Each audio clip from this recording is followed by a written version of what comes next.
रात के करीबन 9 बज चुके थे। एक छोटे से घर में सास बहू शारदा अनामिका रहा करती थी। एक बिस्तर पे बाप बेटा प्रसाद और रमेश सो रहे थे और दूसरा बिस्तर खाली पड़ा हुआ था। अनामिका सोने ही वाली थी क्योंकि उसे प्यास लगी थी, इसीलिए मटके के पास गई थी। उधर शारदा रोटियों को साथ में लेकर वहां आती है।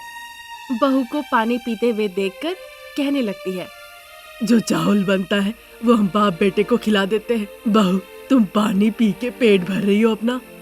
वो बात नहीं है सासू माँ, मुझे भूख नहीं लगी है। मैं जब काम ढूंढने गई थी तो वहाँ पे एक जगह अन्नदान हो रहा था।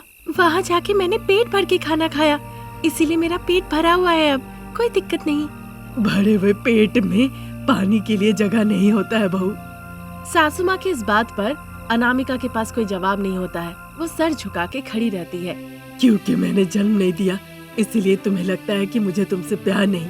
तुम मुझे सास जैसे ही देखती हो और वैसे ही समझती हो। अरे सासू माँ, ऐसी बात नहीं है। तुम्हारे पिता की पत्नी रमेश की माँ होने से पहले मैं एक खुद औरत हूँ बेटा। मैं समझ सकती हूँ जब एक औरत पानी पी रही होती है तो वो क्यों पी रही होती है। शारदा की ऐसी बातें सुन के अनामिका दुखी होकर रोने लगती है। शारदा ये चीज देख लेती है। माँ जी, ऐसा कह के वो शारदा को गले लगा लेती है। शारदा अनामिका के सर पे हाथ रख के उसे समझाती है। मुझे पता है बहू, जब देखा कि चावल कम है मैं शकुंतला मैडम के घर गई। उन्होंने बचावा रोटियां दी है। खाली पेट मत सो बेटा, ये एक रोटी खाओ फिर एक गिलास पानी पी के तब सो। ठीक है सासू माँ। फिर सास बहू एक जगह बैठ के रोटियां खाने लगती है और बातचीत करने लगती है। मेरे पति ने मुझसे शादी करके और मेरे बेटे ने तुमसे शादी करके हम दोनों की किस्मत ही खराब कर दी। हम जैसी पत्नी मिली तभी वो उनकी भूख पहले मिटाती है और खुद पानी पी के जिंदा रहती है। पिताजी, कम से कम वो तो हमें काम ढूंढने में मदद कर रहे हैं। उनकी किस्मत खराब है कि हमें कोई भी काम नहीं मिल रहा है। उनकी नहीं, हमारी किस्मत खराब है। वो अपनी भूख रोक के हमें 2 वक्त का खाना तो नहीं खिला रहे हैं ना। ऐसा कह के सास बहू एक एक रोटी खा लेती है, फिर घड़े के पास आके पानी पीती है, फिर बिस्तर पे जाके वो लेट जाती है। कल का दिन कैसा रहेगा, उन्हें क्या क्या करना है, इस बारे में बातचीत करते करते वो सो जाती है। अगले दिन अनामिका एक पुराना सिलाई का मशीन लेके जा रही होती है। शारदा नौकरानी का काम करके घर लौट आ रही थी। उसे देखकर वो वहीं पे रोकती है। ये सिलाई मशीन लेके कहाँ जा रही हो बहू? सासू माँ, वैसे भी ये मशीन खराब हो गई है, हमें इसे ठीक करवाना होगा। उसके लिए पैसे नहीं है। अगर हम इस मशीन को बेच देते हैं तो कुछ पैसे आएंगे। उन पैसों से कम 2 दिन के लिए राशन पानी सब सामान आ जाएगा। ये सुनकर शारदा कुछ जवाब नहीं दे पाई। वो चुपचाप रह गई। आप घर जाइए सासू माँ, मैं इस सिलाई मशीन को बेचकर पैसे लेकर घर आती हूँ। इस बातचीत के बाद शारदा घर की तरफ जाने लगती है। अनामिका मशीन को लेकर आगे बढ़ जाती है। थोड़ी देर के बाद एक गाड़ी आके अनामिका के पास में ही रुकती है। जब अनामिका उस गाड़ी को पार करके जाने लगी, एक आदमी उस गाड़ी से नीचे उतर आए। वो देखते हैं कि अनामिका एक पुरानी सिलाई मशीन लेके जा रही है। उनका नाम मनोहर था। मैडम, आप सिलाई मशीन लेके जा रही हैं, इसका मतलब है कि आपको सिलाई बुनाई आती है। इस सिलाई मशीन को ले जाकर आज आपने मुझे बचाई है। हर टेलर किसी न किसी काम में बहुत ज्यादा व्यस्त है। वो कह रहे हैं उनके लिए 10,000 भारतीय झंडा सिलाई करना संभव नहीं है। ये सुनकर अनामिका हैरान रह जाती है। आपको 10,000 तिरंगा चाहिए?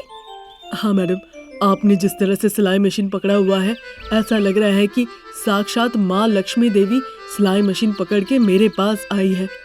सर, आपको ये झंडे कब तक चाहिए? 2-3 दिनों के अंदर चाहिए। अरे सर, 2-3 दिनों में कैसे संभव होगा? मुझे सर मत कहो, मुझे भैया कहो।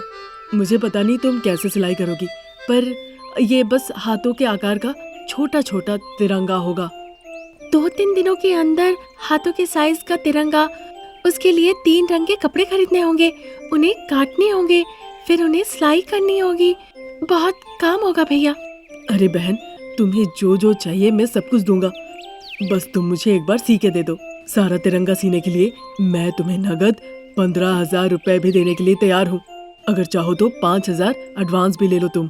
ऐसा कह के वो कुछ पैसे दे देता है। अनामिका उन पैसों को देखकर मनी मन कहने लगती है, कैसे भी इन पैसों से मुझे इस मशीन को ठीक करवाना होगा और दिन रात मेहनत करके मुझे तिरंगा सीना ही होगा। इस तरह अनामिका मनोहर की बातों पर तैयार हो जाती है और उनसे पैसे ले लेती है। गाड़ी से ही मनोहर अनामिका को उसके घर तक छोड़ देता है। फिर वो 3 रंगों के कपड़ों का रोल देता है, धागा देता है और वहाँ से चला जाता है। ये सब देखकर रमेश, प्रसाद, शारदा तीनों ही बड़े आश्चर्य हो रहे होते हैं। जब अनामिका उन्हें देखती है तब अनामिका उन्हें एक एक बात खुल के बताती है। सासू माँ, पिताजी, अच्छी सुनते हैं, हम सबको मिलकर हाथ के आकार का तिरंगा बनाना है। 2 दिनों के अंदर 10,000 तिरंगे बना के उन्हें अगर देते हैं तो वो हमें 15,000 रुपए देंगे। 5,000 रुपए उन्होंने एडवांस भी दिया है। ऐसा कहकर वो पैसे वो शारदा को देती है। उसकी बातें सुनकर शारदा, प्रसाद, रमेश तीनों ही बहुत खुश होते हैं। हाथ के आकार का कपड़ा मैं खुद काट के दूंगी बहू। फिर मैं जल्दी जल्दी सी दूंगी माँ जी। मैं उन तिरंगों को गिनती करके 1000 का बंडल बनाऊंगा और मैं उन तिरंगों को अच्छे से एक बक्से के अंदर पैक कर दूंगा। इस तरह सभी लोगों ने अपना अपना काम निर्धारित कर लिया। अनामिका पहले सिलाई मशीन को ठीक करवाती है। शारदा एक एक करके काटने लगती है। अनामिका सीने लगती है। प्रसाद 1,000 का बंडल बना के अलग रखते हैं और रमेश सारे बंडल को अच्छे से पैक कर देता है। इस तरह 2 दिन निकल जाते हैं। फिर मनोहर की गाड़ी आके अगले दिन अनामिका के घर पे रुकती है। तिरंगे बनके तैयार थे, ये देखकर वो बहुत खुश होते हैं। बचे हुए पैसे देकर सामान लेके वो चले जाते हैं। सभी लोग बहुत खुश थे क्योंकि उस दिन राष्ट्रीय ध्वज उत्सव था, इसीलिए घर पे ही लड्डू बनाकर अनामिका सारे बच्चों को बांटती है। उस दिन से उसी सिलाई मशीन से सिलाई बुनाई करके अनामिका खुशी खुशी जीवन बिताने लगती है। गरीब बहू रानी के रूप में अनामिका की जिंदगी की शुरुआत हुई। फिर उसने एक एग सेंटर खोला। उस कारोबार से वो अच्छा कमाने लगी। उसके मोहल्ले में ही नहीं बल्कि अनामिका के आसपास के 2-4 गांव में भी एग सेंटर नहीं था, इसीलिए अनामिका का व्यापार बहुत अच्छा चल रहा था। घर में अच्छे पैसे आने लगे। उन्हीं पैसों से अनामिका अपने बुजुर्ग सास ससुर जो उम्र के कारण घर से बाहर नहीं निकल आते थे, शारदा और प्रसाद, उनकी देखभाल करती है। साथ ही पति रमेश जो हमेशा कहता था कि उससे कुछ काम नहीं होगा, खुशी खुशी उसका भी देखभाल करती है। फिर एक दिन हाथ में माइक पकड़ के वो कहने लगती है, अंडे प्रेमियों के लिए एक घोषणा, आधे दर्जन अंडे के साथ 1 अंडा मुफ्त में मिलेगा और 1 दर्जन अंडे के साथ 2 अंडे मुफ्त में मिलेंगे। ना गिरवी के लिए कहे ना उधार के लिए कहे, बस पैसे दीजिए और अपने साथ अंडे ले जाइए। उसकी ये घोषणा सुन के सभी लोग अंडा लेने आते हैं। सभी लोग अपने साथ अंडा ले जाते हैं और इस तरह से अनामिका का अंडे का व्यापार बहुत अच्छा चलने लगता है। तभी एक दिन अनामिका की 2 सहेली कविता और श्यामा अनामिका के एग सेंटर पे आती है। आओ आओ अंदर आके बैठो।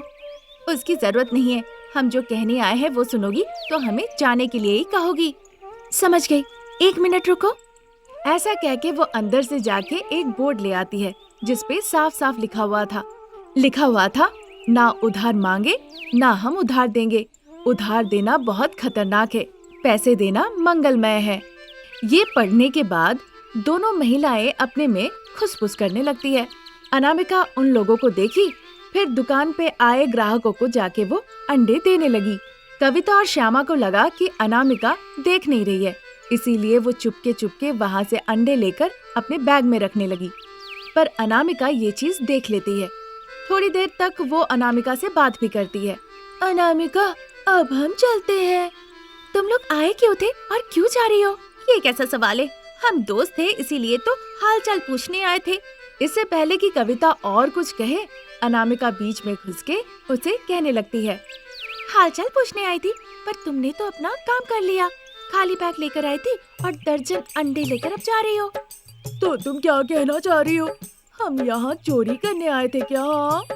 ऐसा क्यों सोचो श्यामा, बैग देखने से सब समझ में आएगा।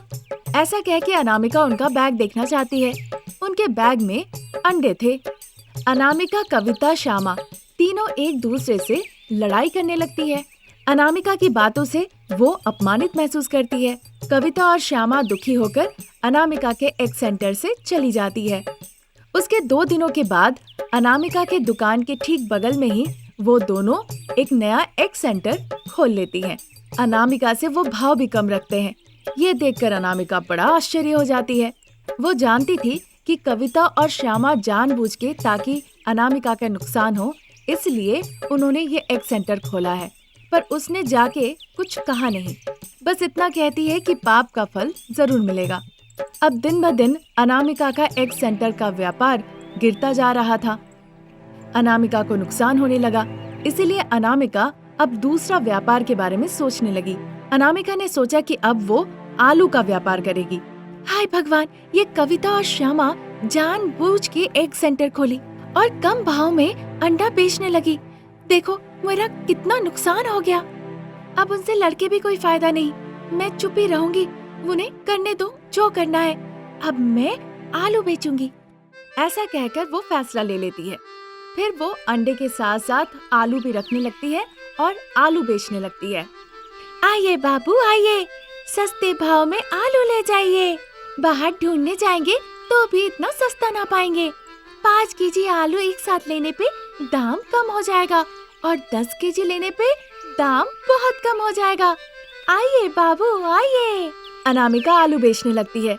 अनामिका की बातें सुन के सारे गांव वाले मिलके अनामिका के पास ही आलू खरीदने के लिए आने लगते हैं। ये देखकर श्यामा और कविता बहुत जलने लगती है।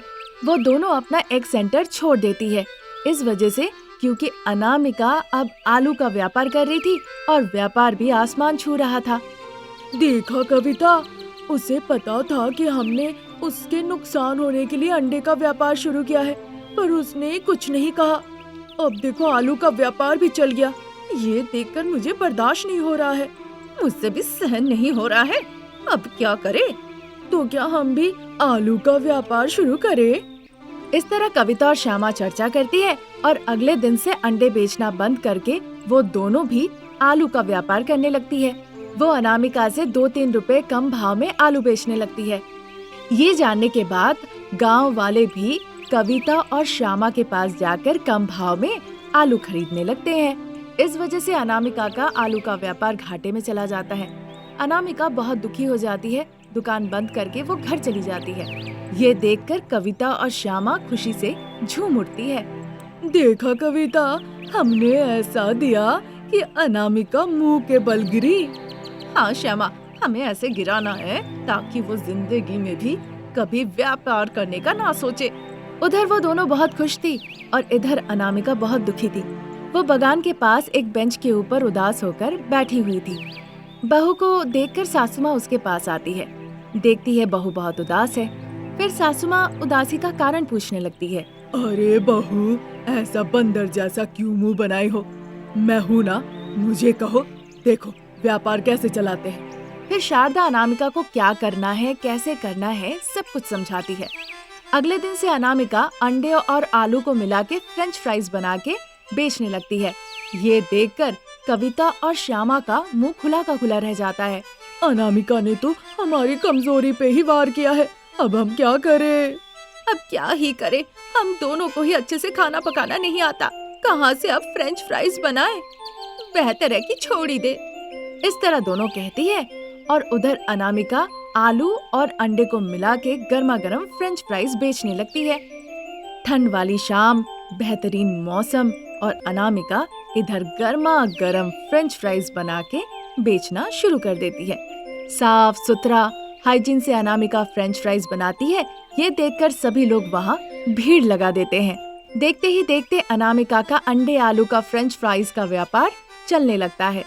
कविता और श्यामा के आलू सड़ जाते हैं और उन्हें बहुत नुकसान भी होता है।